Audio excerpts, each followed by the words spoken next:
Good evening. My name is Shachar Peled, and this is another video in a series about evolution as the basis of faith. We are now discussing the appearance of God in the world, revelation.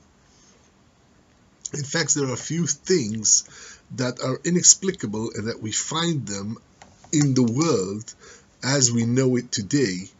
And one of these things is the appearance of man, or the humanity being, this social creature that has a standing wave personality that it maintains over generations, with the language that nobody knows where it came from, the ability to speak and to convey information and symbols and ideas, and in fact transmit knowledge from one generation to the next. And on the other hand, we find revelation. We know that a few thousand years ago, God appeared to the Jewish people. Now, before that and after that, we know that there are personal revelations. People claim that they spoke to God, they've seen God, but this revelation is revolutionary in that it is the revelation to an entire nation. It's not just one prophet, but an entire specimen of the humanity being faces the Creator and receives guidance and the way of life that gave rise to Jewish civilization and the Torah, and in fact is aimed at all of humanity, giving humanity certain precepts to live by. They are called the Noahide laws, after Noah, and giving the Jews a whole lot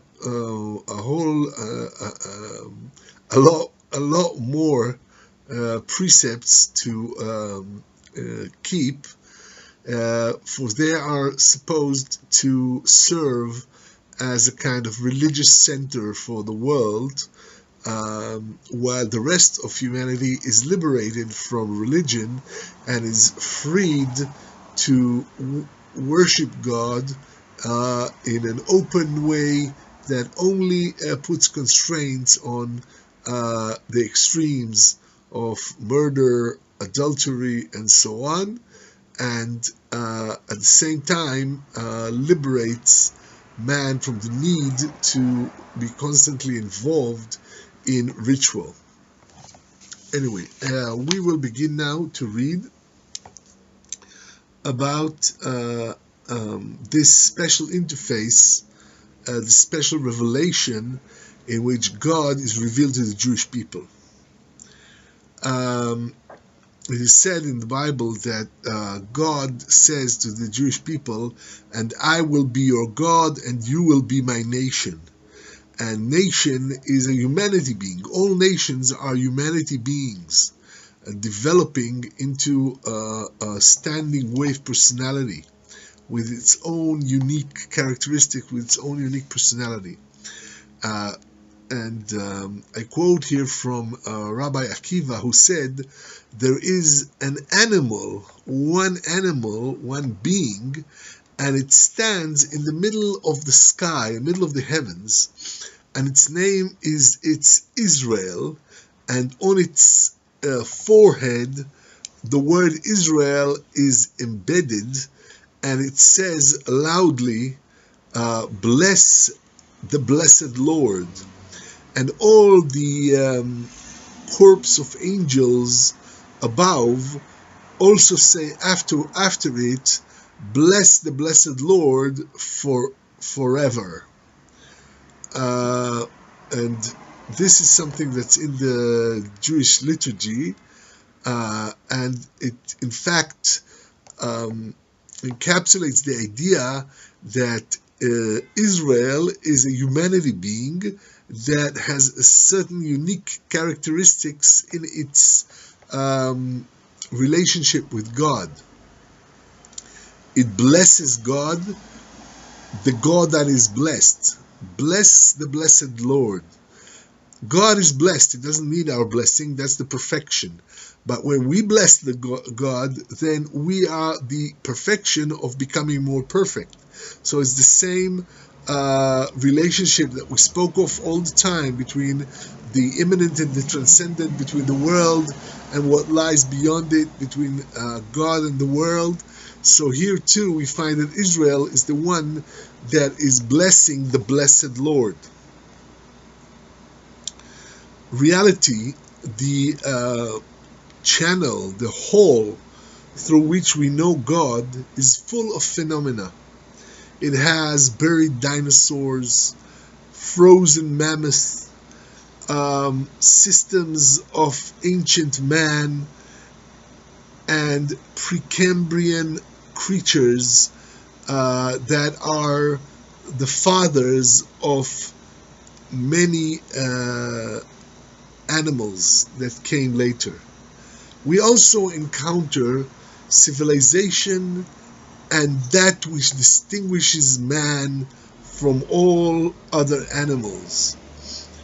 We find a world that is slowly becoming more and more sophisticated, a world that is born out of the human mind.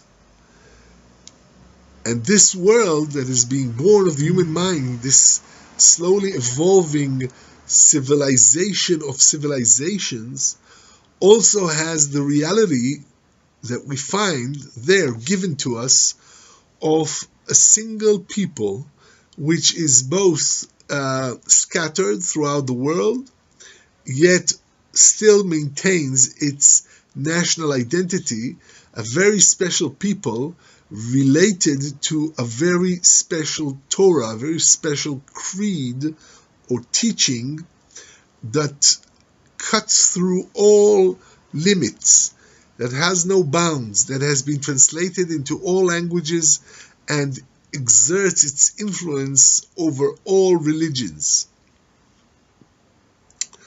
As the world slowly becomes more and more perfect in the intermittent, in the unceasing chain of development that is both gradual and then suddenly transformed in a leap, we see Israel and the people of Israel as a sudden leap in the heart of ancient civilizations, a sudden leap of human liberty, of what it says, they are my slaves and not the slaves of slaves. And that means that they are directly beholden to God rather than to other people.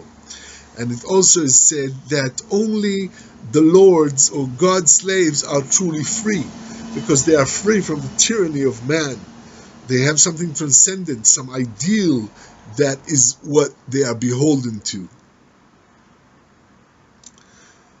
And so Israel, the people of Israel, the nation of Israel, is born into a dark human world of totalitarian regimes, of authoritarian, oppressive civilizations, out of pharaonic Egypt. And the wise sages of Israel described the totalitarian hubris of Pharaoh with the words, the Nile is mine and I have made myself. The total ego that elevates itself to the state of godhood. And within this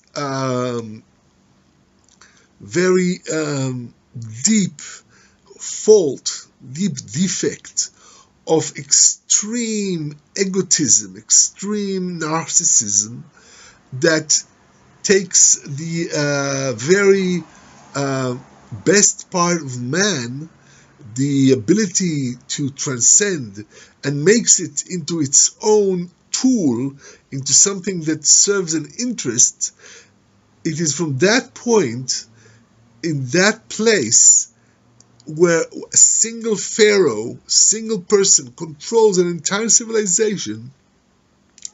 In that place is the new humanity being, the new being formed. A new type of civilization is created, which is destined to move history from here on.